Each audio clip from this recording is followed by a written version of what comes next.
Hey fellow guitar enthusiasts, how you listen to music can significantly impact how quickly you improve your guitar skills. Active listening is a skill that requires practice. It will elevate your ability to understand music on a deeper level and make it more enjoyable to play with other musicians. Your capacity to interact with them will be a cut above everybody else. Hi, I'm Brian Fish from musictheoryforguitar.com. Most people listen to music on a very surface level. It's a soundtrack to their daily activities, making everything they do more enjoyable, and there's nothing wrong with listening to music this way, but it will not help improve your skills. In this video, you will learn the different levels of listening actively. By actively engaging with the music, you will understand it on a deeper level and get a clearer picture of how to improve your musical abilities in the process. The first step of active listening is just setting aside time to do exactly that. Just listen. No distractions. We're not multitasking. We're going to sit there and we're going to listen. If you need to, close your eyes so there's no distractions. And you're going to want a good set of headphones or a nice set of speakers so there's just a wider range of frequencies we're listening to. It's going to allow you to hear more. And the first time through, you probably only want to listen. I mean, you can be paying attention. Do any certain parts stand out to you? Are there any riffs that catch your ear? Is the vocal melody really good? Anything like that, that's fine. But in general, we're just really listening to music and not letting anything else distract us, okay? And ideally, you actually do this a few times through, and the second and third time through, you can make little tiny notes as far as little things that stand out that you really want to pay attention to more on your next listen. But just setting aside time and just making it a point to do this is really the first step to active listening. So the next step in active listening is to pick one instrument and really focus in on what it's doing. Okay, you can actually picture yourself having like a mental mixing board where you bring all the other instruments down, you bring this one instrument up, and you're really paying attention to what's going on with that one instrument. Okay, so as guitar players, we can start with a guitar. Is it electric guitar? Is it acoustic guitar?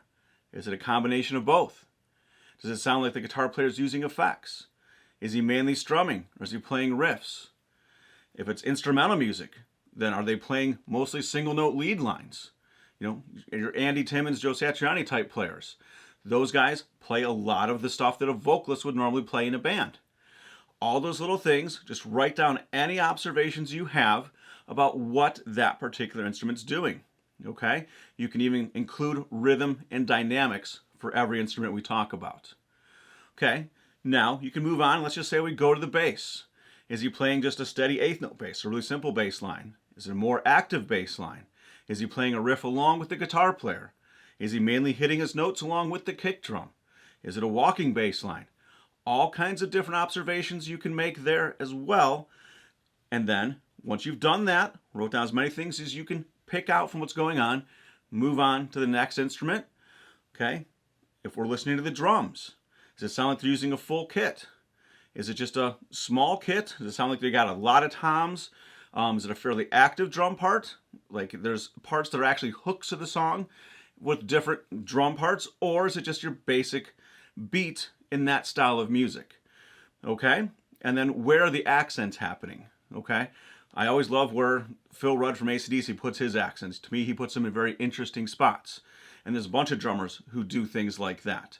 So just pay attention and find as many things as you can to describe what the drummer's doing. And then move on to any other instrument. So say there's a keyboard. Is it an actual piano sound? Is it more of a Hammond organ sound? Or is it some type of synth sound? Is it the prominent sound or is it more in the background?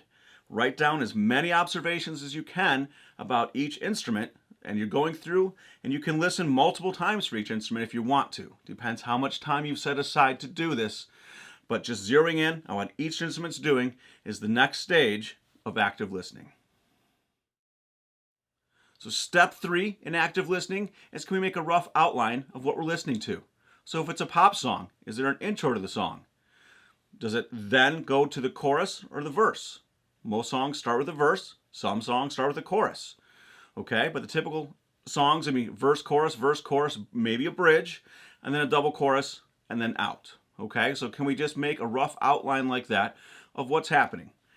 Then, if we're listening to a blues song, is it your typical 12-bar blues? Or did they shorten it to 8 bars? Or did they extend it to 16 bars? When do things start to repeat? And then you can also start paying attention to how often things repeat.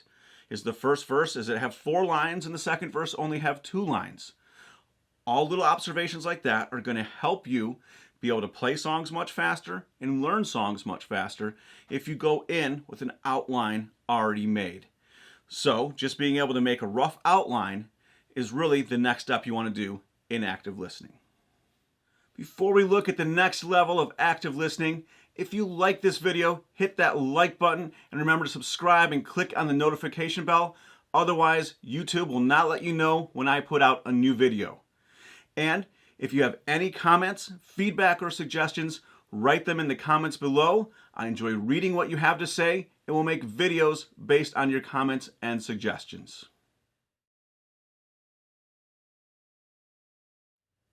Now, level 4 for some people is going to be a little bit difficult, and that is you just have to have a trained ear to do this, okay? So, can you write out the exact rhythm one of the instruments is playing? Can you actually follow the progression just by ear? Now, if you're like me, I don't have perfect pitch. I do have okay relative pitch, okay? And which means if I'm listening to a blues song, I can just write down what they're doing, whether it's quick change, slow change, or some variation of that. You can tell if it's major or minor, or if I'm listening to a pop song, I can tell you right away if I'm hearing the typical pop 1-5-6-4, or that variation of 6-4-1-5. Those are the 2 most common variations. And then it's just a matter of you go to your instrument and you find the key it's in, and then you can just quickly fill in the rest of that information. So if you have those abilities, you want to jot that stuff down too, because again, it's just going to speed up the process when you go to have to play or learn the song. Or when you're playing with others, it just really helps you interact with them on a much deeper level. So if you have more of a trained ear, you can go to this next step and fill in all this information as well. And here's what a sample outline would look like. And I'm using the 80s pop song, Eye of the Tiger. I'm sure everyone's heard that song. And just music from that time period, the 70s and 80s, there tended to be more variations within the music. It wasn't as cut and paste where every verse and every chorus is exactly the same. So on this one, we just start with from the very beginning, and the guitar starts off playing the 16th note pattern for 4 measures. Then the first riff comes in and is played 2 times. After that, the riff variation, the second riff, comes in and is played 2 times through that. And then there's a gap of just the guitar playing those 16th notes again before the verse comes in. Now for this verse, the guitar is going to just continue playing that 16th note. The other riff goes away. There's a piano that's just playing held chords. And then there's a bass player who's basically playing 1 note with quarter notes. There's a little riff he throws in there too. But it's basically just 1 note playing quarter notes the whole time.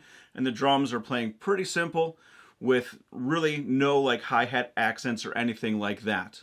And in the intro, there was some little tambourine accents in certain points during those intro riffs. Okay? Then going into the chorus, it's heavy guitar, held chords, so a few cymbal accents from the drummer, but it's really guitar and vocal heavy at that point. It ends with the riff, both the guitar and then the drums play a riff, and then we're right back to that 16th note little break where the guitar is playing the 16th note, and then the bass is playing that quarter note pulse on that 1 note. Okay, then we go to verse 2. The piano's not playing this time. Instead, there's 2 guitars playing harmony parts. Each one's playing a single note, but it's a harmony. And they're not playing the 3 chords like the piano did. They're just going back and forth between 2. So the harmony's more sparse here. And just it's a different arrangement for this verse. And instead of being 4 times having 4 vocal lines, it only has 2 vocal lines.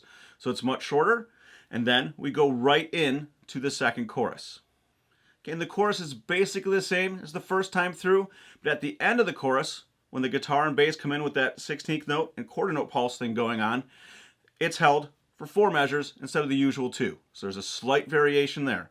And this song is just really good at every time you hear something, there's usually going to be just a slight variation on what you heard before, which just adds interest to what's going on. It's not just that cut and paste, same thing going on time and time again.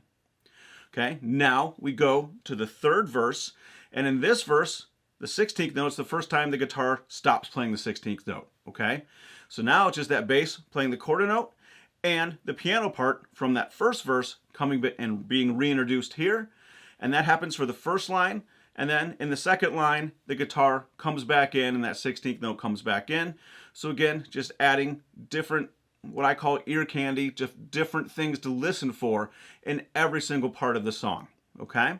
And then we go into the chorus, and then this time at the end of this chorus, the vocalist holds his note for almost a whole extra measure, okay?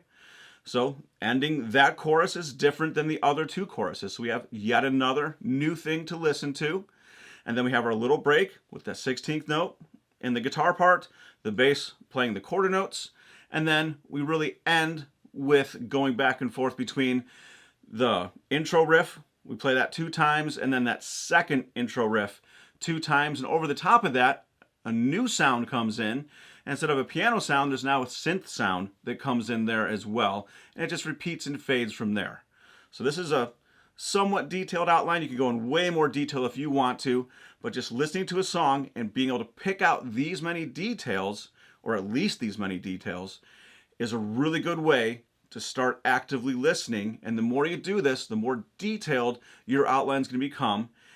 The deeper level you're going to be listening to music in general, whether you're just doing it for fun, okay? Whether you're doing it to learn, like we were just doing here, whether you're out enjoying a concert, you're going to be able to see so many more things going on within that experience.